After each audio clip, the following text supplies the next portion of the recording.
네, 여러분 잘 들리시나요? 띵으로 한 번만 말씀해 주시겠어요? 네, 감사합니다.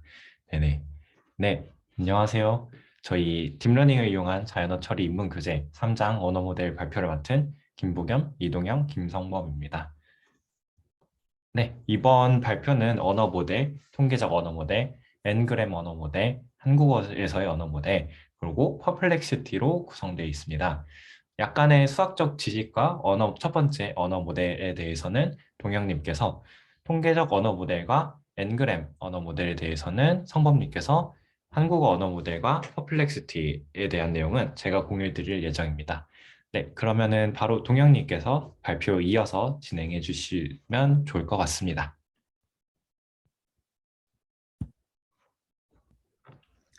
네, 안녕하세요. 언어 모델을 발표하기 전에 교재에서 잠깐 언급된 조건부 확률을 간략히 말씀드리고 언어 모델에 대해 발표하겠습니다.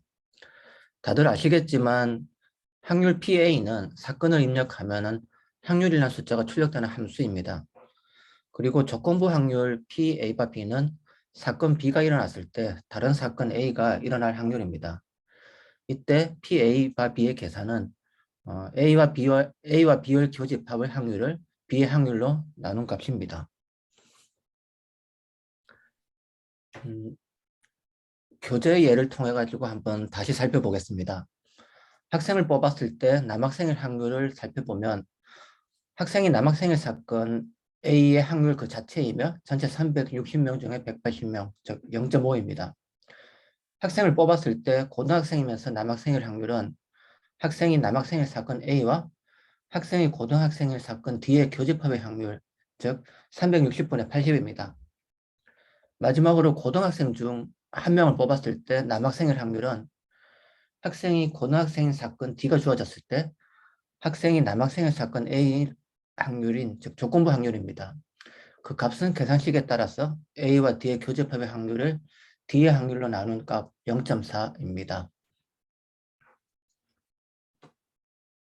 다음은 체인룰입니다. 먼저 조건부 확률과 결합 확률의 관계를 파란색과 같이 표현할 수 있습니다. 이때 두 번째 식을 이제 x1, x2가 아닌 x1, x2, x3 그리고 xn까지 이제 일반화를 하게 되면은 중간 과정을 거쳐가지고 맨 마지막에 이제 붉은색과 같은 식을 구할 수 있습니다. 이 형태를 이제 체인룰이라고 하고는 체인룰이나 사슬법칙 또는 연쇄법칙이라고 표현합니다. 그럼 본론으로 들어가서 언어 모델에 대해 말씀드리겠습니다. 먼저 모델이라는 개념을 살펴보면 모델은 어떤 입력을 받아서 특정 처리를 수행하는 함수라고 할 수 있습니다. 그리고 언어 모델이란 단어 시퀀스에 확률을 부여하는 모델입니다. 다시 말씀드리면 언어 모델이란 단어 시퀀스를 입력받아서 그 시퀀스가 얼마나 사람의 언어와 비슷한지 확률을 출력하는 모델 또는 함수라고 할 수 있습니다. 예를 들어 그림에서 보시다시피 나는 버스를 탔다라는 단어 시퀀스를 입력하면 언어 모델은 이 문장이 얼마나 자연스러운지 확률을 출력할 것입니다. 그럼 단어 시퀀스의 확률을 어떻게 표현할 수 있을까요? 하나의 단어를 소문자 W 그리고 단어 시퀀스를 이제 대문자 W라고 한다면 N개의 단어가 등장하는 단어 시퀀스 대문자 W의 확률은 마지막의 수식과 같이 단어들의 결합 확률, 조인트 프로버빌리티로 나타낼 수 있습니다.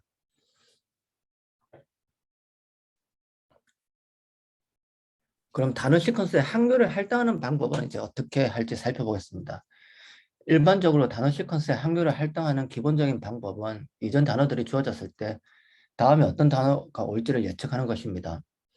만약 다음 단어 WN이 등장할 확률은 W1이 등장하고 다시 W2가 등장하고 마지막으로 WN-1이 등장했을 때 WN의 조건부 확률이라고 할 수 있습니다.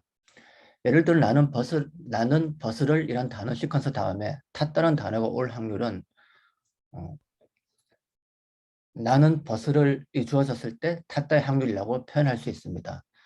다시 말하면 나는 버스를 탔다는 단어 시퀀스의 확률은 나는이 등장할 확률, 그리고 나는 버스를이 등장할 확률, 그 후 나는 버스를 탔다가 등장할 확률의 곱이라고 할 수 있습니다. 그리고 이를 수식어로 표현하면은 앞에 사슬 법칙을 활용해서 붉은색과 같이 표시할 수 있습니다.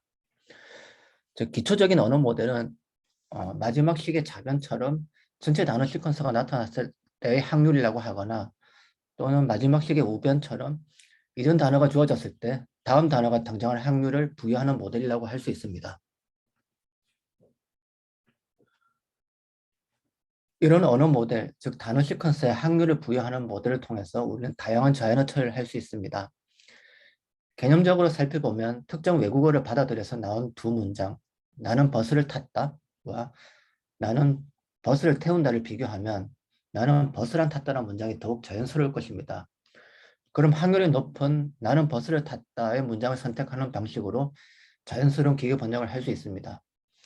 마찬가지로 두 개의 문장 중 확률이 높은 문장을 선택하면서 오타 교정이나 음성인식 같은 다양한 자연어 처리 응용을 할 수 있습니다.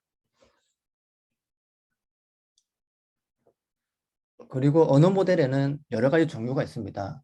그 중에서도 기본적인 두 가지를 살펴보면 순방향 언어 모델, 즉 앞에 단어를 통해서 뒤에 단어를 예측하는 방식입니다. 지각을 하는 바람에 비행기를까지 보고 그 다음에 놓쳤다라는 단어를 예측하는 방법이고요.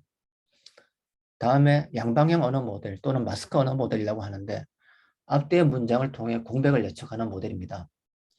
지각을 바람에 비행기를 놓쳤다를 통해 하는이라는 단어를 예측하는 방식인데 이 모델의 장점은 문장 전체의 맥락을 참고할 수 있다고 합니다. 다음은 마지막으로 검색 엔진에서 다음 단어를 예측하는 언어 모델의 사례입니다. 검색 엔진에서 딥러닝을까지 입력했을 경우 다음 단어의 확률을 예측해서 추천 검색어를 보여주는 사례라고 할 수 있습니다. 이상 언어 모델을 발표를 마치고 다음 통계적 언어 모델에 대한 발표가 있겠습니다.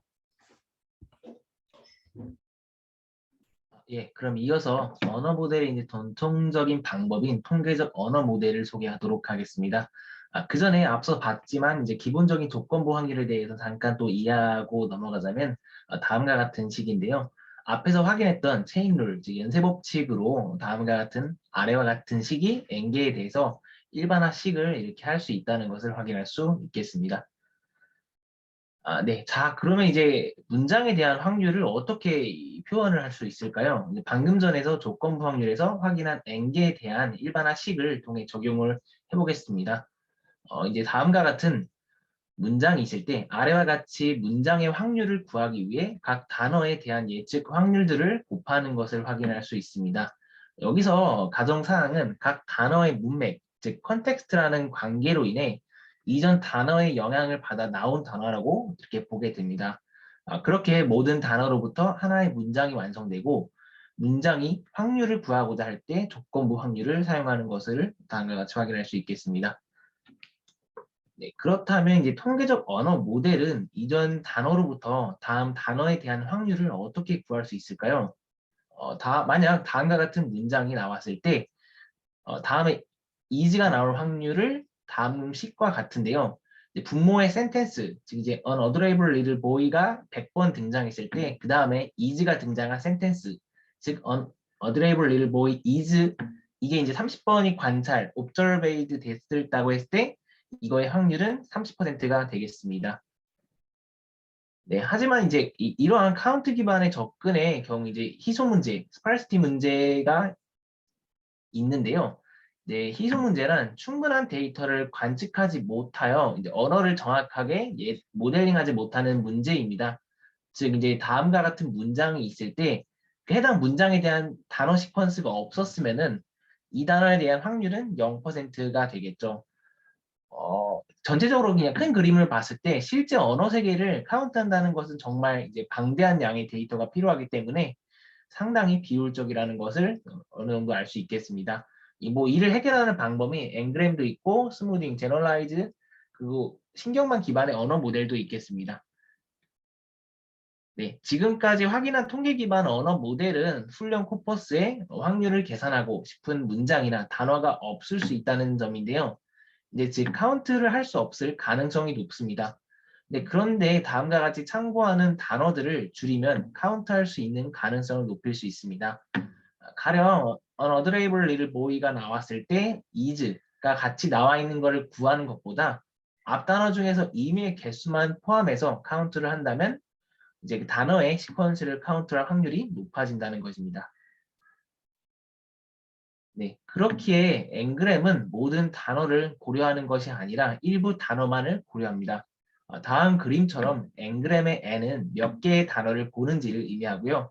한 개의 엔그램 같은 경우는 유니그램, 두 개는 바이그램, 세 개는 트라이그램, 그 이상 네 개나 다섯 개는 뭐 4, 5gs처럼 뒤에 숫자를 붙이게 됩니다.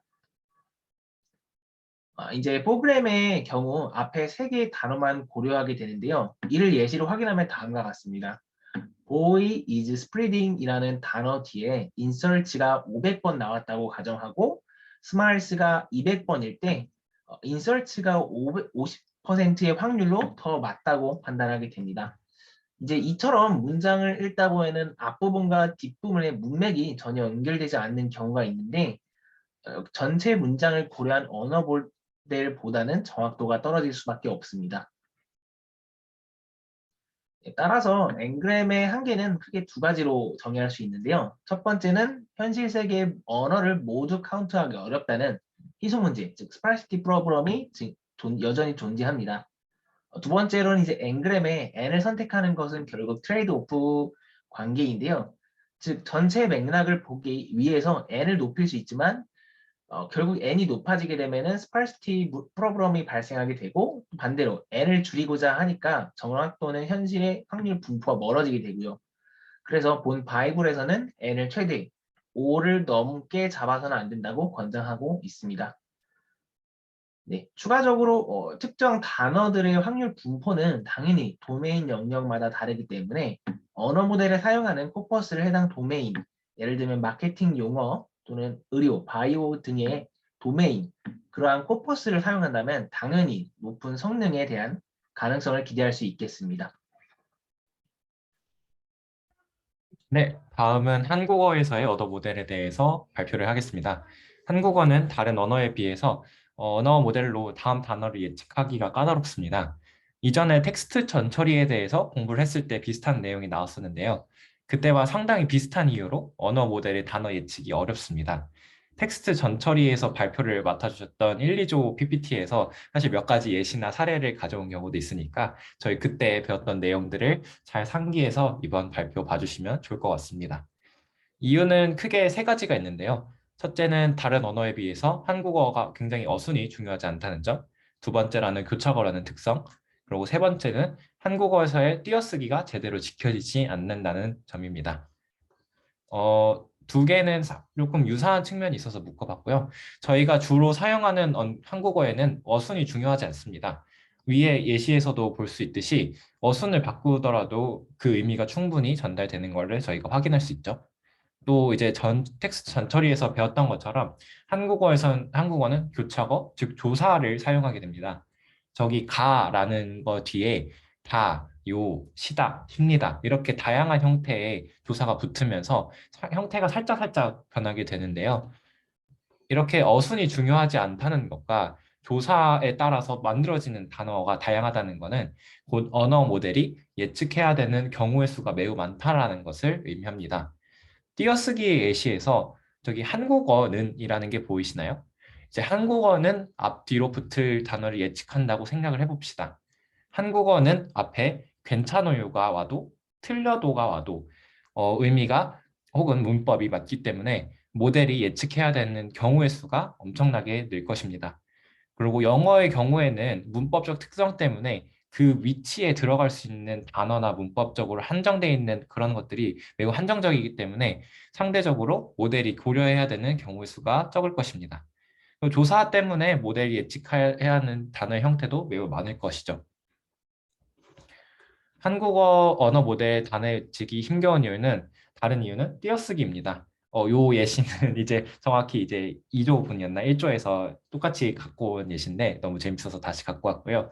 띄어쓰기의 경우에는 어떤 모델의 문제라기보다는 전처리의 문제에 좀 더 가까운데 띄어쓰기를 제대로 하지 않아도 의미가 전달되고 띄어쓰기 규칙이 되게 어렵고 까다롭기 때문에 전처리가 되지 않는 경우가 매우 많습니다. 이로 인해서 전처리가 되지 않은 데이터가 모델에 들어갈 가능성이 굉장히 높게 되고 모델이 한국어를 굉장히 이상한 방식으로 학습할 가능성이 굉장히 높아지게 되는 것이죠. 다음은 요거는 제가 좀 재밌어서 갖고 온 예시인데 네, 에피소드여서 갖고 왔는데요. 제가 이제 PPT를 만들면서 저도 이제 맞춤법 검사하기를 계속 돌렸는데 네이버 맞춤법 검사하기에 넣었는데 저기 전처리 돼지는 띄어쓰고 토큰화 돼지는 붙여 쓰라고 하더라고요. 한국어 띄어쓰기가 되게 많이 어려운 것 같습니다. 네, 그리고 마지막으로는 퍼플렉시티에 대해서 소개해 드리겠습니다. 퍼플렉시티는 언어 모델의 성능을 평가할 수 있는 척도 중에 하나입니다. 퍼플렉시티는 영어로 perplexed라는 헷갈리는과 유사한 의미를 가지는데요. 그러니까 퍼플렉시티는 헷갈리는 정도 혹은 모델이 헷갈리는 정도라고 생각해 주시면 좋을 것 같습니다. 보통 줄여서 PPL이라고도 이제 표현을 한다고 하고요. 점수가 높으면은 모델이 많이 헷갈리는 거고 점수가 낮으면 별로 모델이 헷갈리지 않는다라는 것이니까 이렇게 되면 점수가 낮을수록 좋겠죠. 그리고 옆에 있는 식은 퍼플렉시티를 수식으로 표현한 것인데요. 수식을 보면 한 번에 이해하실 수 있는 분들도 계실 것 같은데 저는 수학을 잘 못해가지고 제가 조금 더 풀어서 말씀드려 보도록 하겠습니다. 퍼플렉시티를 가장 쉽고 직관적이게 이해하는 방법은 확률의 역수로 생각하는 것인데 만약에 정육면체 주사위를 던진다고 했을 때 특정 한 면이 나올 확률은 6분의 1이고 그거의 역수는 6이겠죠? 근데 이제 퍼플렉시티는 여기에 문장의 길이를 추가로 고려해 준다고 생각해 주시면 될 것 같습니다. 문장의 길이만큼 확률의 역수를 정규화해 준다라고 생각하면은 저 수식이 조금 덜 두렵게 느껴질 것 같다고 생각을 했었어요. 네, 그러고 이제 다음으로는 퍼플렉시티를 분기 개수로 해석하는 방법도 있는데요. 분기 개수라는 말이 좀 낯설고 어려운 단어들의 조합이어서 어려울 수 있는데 언어 모델이 특정 시점에 취할 수 있는 선택 사항의 수라고 해석해 주시면 될 것 같습니다. 마치 여러 개의 가지, 저희 브랜치라는 말 많이 쓰잖아요. 소프트웨어에서 이제 브랜치 중에서 어떤 가지를 택할 것이냐에 대한 수치라고 생각해 주시면 될 것 같고요. 이제 예시를 한 번 더 보여드리면 여기서 퍼플렉시티가 10이라는 걸로 나와 있는데 PPL이 10이라는 것은 해당 언어의 모델이 다음 단어를 예측하는 모든 시점마다 평균 10개의 단어 사이에서 그 다음에 나올 단어 혹은 뭐 추론해야 되는 단어를 고민해야 된다고 해석할 수 있습니다. 네, 그러면 퍼플렉시티의 정의로 다시 돌아와서 퍼플렉시티가 언어 모델의 성능을 평가할 수 있는 척도라고 했었잖아요. 이제 퍼플렉시티가 활용된 사례를 공유드리면서 오늘 발표 마치도록 할 건데 위표는 페이스북, 이제는 메타죠. AI 연구팀에서 공개한 자료입니다. 사실 요거는 이제 저희 바이블에서 나와 있는 자료인데 링크가 만료가 됐더라고요. 근데 그래서 여기서밖에 확인을 못할 것 같고요. 네, 엔그램 언어 모델과 딥러닝을 이용한 언어 모델에 대해서 퍼플렉시티로 테스트를 한 결과를 표로 나타낸 것인데 맨 위에 줄이 이제 저희가 아까 배운 엔그램을 활용한 언어 모델이고 PPL이 한 67.6 정도로 측정이 되었죠. 그리고 근데 그에 반해서 아래 LSTM이나 투레이어 LSTM 같이 저희가 나중에 배울 딥러닝을 활용한 자연어 처리의 결과는 이제 43 혹은 30 정도로 ng의 측정값의 거의 2분의 1 되는 수준으로 보여주고 있습니다.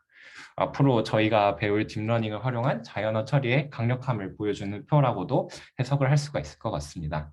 네, 앞으로 배울 내용들이 매우 기대가 되네요. 네, 그러면 저희는 또 이제 배울 내용들에 대해서 기대감을 가지고 이번 발표 마무리 지어보도록 하겠습니다. 네, 이번 세션 같은 경우에는 코드 구현이 거의 없어가지고 발표가 조금 일찍 끝났네요. 네, 모두 고생하셨습니다. 감사합니다.